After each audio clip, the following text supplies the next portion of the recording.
The rain came down like a curtain of needles, sharp and relentless, blurring the streetlights into trembling halos of gold. Maya did to feel the cold. Did to feel the water soaking through her thin sweater.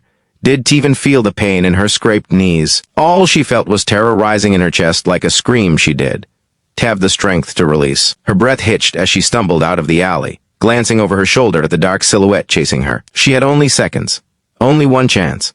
Cars lined the empty street, engines quiet and windows fogged from the storm. And then she saw it a black sedan, engine humming low, its driver's outline barely visible through the misty glass. Without thinking, without breathing, she ran to it, and with trembling hands, she pulled the passenger door open and whispered the most desperate word she had ever spoken in her life.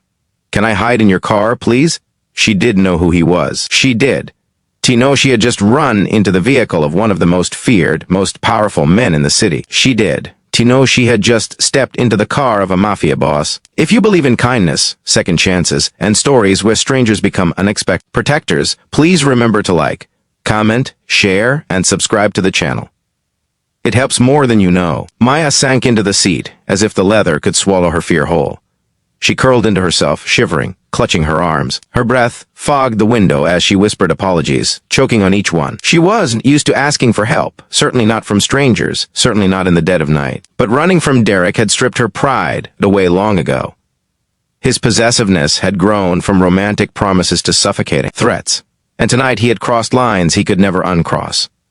The bruise forming on her cheek told the story she never could. She did want to be found. Not now. Not ever again. The man beside her did move at first, for a long moment. The hum of the engine was the only answer she received. She dared to look at him and froze. His eyes were sharp, impossibly calm, and completely unreadable. The kind of eyes that didn't need to speak to command silence. His jaw was cut like stone, his hand steady on the steering wheel. He looked like someone who walked through danger the way others walked through markets, strong, controlled, unshaken. He said nothing. And yet Maya felt a strange sense of safety wash over her. Maybe it was the stillness. Maybe it was the authority that radiated from him. Or maybe it was because, for the first time in years, someone wasn't yelling at her, threatening her, or demanding something from her. He just existed, and it steadied her. But behind them, Derek's footsteps splashed violently through puddles. His voice echoed through the street, enraged and slurred. Maya flinched, curling smaller. The man in the driver's seat finally spoke, not loudly, not gently, but with a quiet weight that could split stone. And though she didn't understand why, she believed him instantly when he said everything would be handled. He drove off without a word, leaving Derek behind in the rain. The city lights passed like streaks of wet gold on glass as Maya tried to catch her breath. She didn't know where they were going. She didn't dare ask. She wasn't sure she had the right. All she knew was that she wasn't trembling as violently anymore. Something about the stranger's presence felt like an anchor holding her to the earth when the world tried to blow her away. She closed her eyes for a moment, exhaustion settling into her bones. She wanted to sleep. She wanted to cry. She wanted to disappear. Instead, she whispered her name, voice barely audible over the rain. The man finally looked at her with something softer, something that didn't belong on a face like his. And slowly, like someone revealing a secret, he told her his name was Luca. It suited him, quiet, powerful, dangerous in a way that wasn't meant for someone like her. But Maya didn't know that yet. She didn't know his name was one, whispered in fear across the city. She didn't know that the calm she felt came from someone who had survived gunfights, betrayals, and boardroom negotiations with men who carried knives under their suits. She didn't know she was being protected by someone who didn't usually protect anyone outside his circle. What she did know, however, was that Luca didn't seem afraid of her ex. He didn't seem afraid of anything. When he finally stopped the car, they were in an underground garage beneath a building she had never seen before. Warm light reflected off polished floors, security cameras following their every step. Luca didn't touch her arm, didn't force her to move.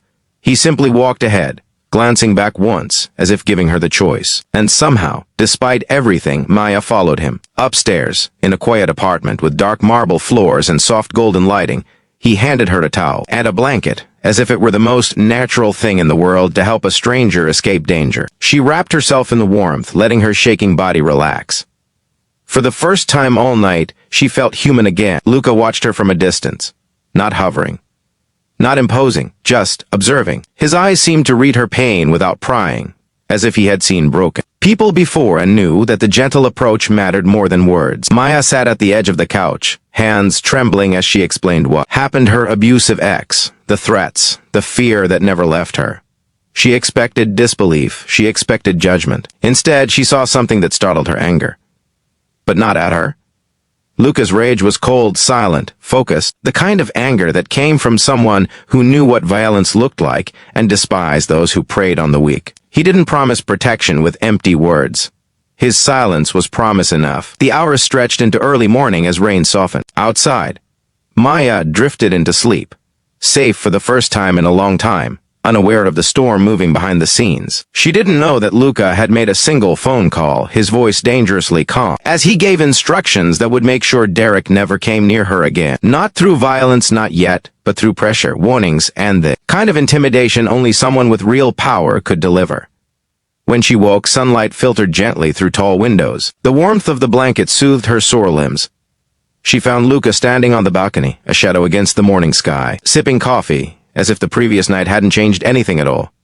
She didn't know how to thank him. She didn't know if thank you was even enough. Over the next few days, something unexplainable began to grow between them. Not a romance, not yet, but a fragile thread of trust and understanding. Maya learned that Luca's silence wasn't cold, it was thoughtful. That his strength wasn't arrogance, it was discipline. And that his world, the world she had accidentally stepped into, was darker than anything she had ever known. Yet with her, he was gentle, in ways that surprised even himself. She helped him with small things, organizing papers, making coffee, even tending to the plants on his balcony that he never admitted he cared for. And he helped her rediscover pieces of herself Derek had torn away her confidence, her voice, her sense of calm. Slowly, she began to smile again. Slowly, she remembered what peace felt like. But peace never lasts long in the life of a mafia boss. One evening, weeks later, a threat came not for her, but for him. A rival group sought to undermine Luca's leadership, and Maya found herself caught in a world she didn't understand. When danger finally reached his building, Luca's first instinct wasn't to fight, it was to protect her. He shielded her with his own body when gunshots echoed in the distance. He led her through hidden hallways designed for emergencies. His hand, steady and warm, never left hers. And in that terrifying moment, Maya realized something profound.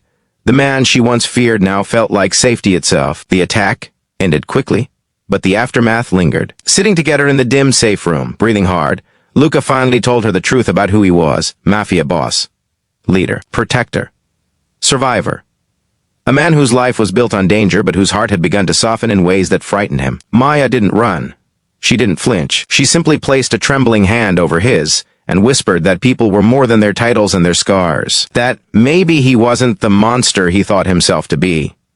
Maybe he was the miracle she never expected. And something in Luca finally broke open. He promised to protect her, not because she stumbled into his car, not because she needed him, but because she mattered. Because she made his quiet apartment feel like home. Because she looked at him the way no one else ever had, without fear, without greed, without judgment. Maya's healing wasn't instant. Some nights she still woke shaking. Some days she still doubted herself. But Luca was there, steady, unshaken, a storm she had learned to stand safely beside. And in helping her rebuild her life, he found his own redemption. Months later, on a quiet evening, when the rain returned like the night they met, Maya stood on Luca's balcony, looking at the city lights below. She didn't feel broken anymore. She felt strong, alive, free. And beside her, Luca looked at her with a tenderness the world would never expect from a man like him. They weren't perfect. They weren't a fairy tale. They were survivors who found each other when both were running from different kinds of darkness. If this story touched your heart, please don't forget to like, comment, and subscribe. Your support truly helps us continue sharing stories like this. Special request, comment below what part of the story moved you the most. And in that moment, as rain painted silver streaks across the night sky, Maya realized that sometimes the people we fear become the protectors we need, and sometimes running for your life means running straight into your destiny.